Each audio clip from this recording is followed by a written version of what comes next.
বিগত 15 বছরে বাংলাদেশে একটা ভয়ের সংস্কৃতি চালু করা হয়েছিল যে অস্ত্রের মাধ্যমে, সেটার নাম হচ্ছে গুম এবং আরেকটি হচ্ছে ক্রসফায়ার।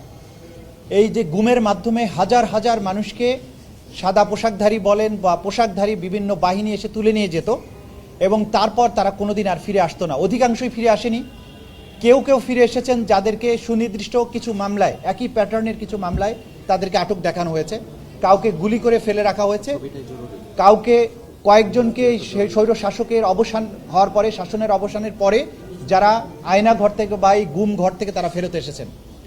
এই যে গুমের সংস্কৃতি নামক এক ভয়াবহ সংস্কৃতির মাধ্যমে বছরের পর বছর অসংখ্য মানুষকে গোপন কারাগারে আটক রেখে নির্যাতন, হত্যা এবং তাদেরকে সমস্ত স্বাধীনতা বঞ্চিত করার যে অপরাধ, এটা আন্তর্জাতিক আইনে স্বীকৃত অপরাধ এবং বাংলাদেশের ইন্টারন্যাশনাল ক্রাইমস ট্রাইব্যুনাল আইনের অধীনেও এটা একটা মানবতা বিরোধী অপরাধ।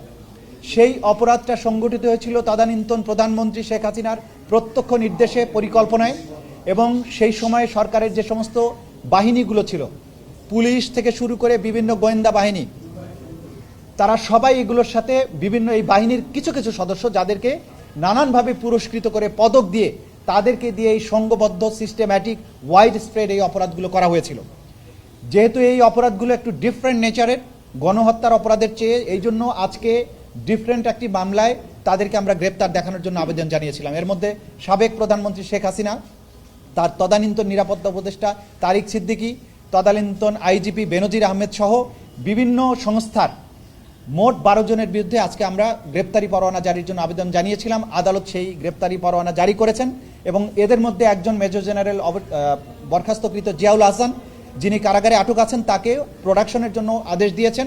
আগামী 12 ফেব্রুয়ারি তাদেরকে এই আদালতে গ্রেপ্তার হওয়া মাত্র তাদেরকে প্রডিউস করতে হবে।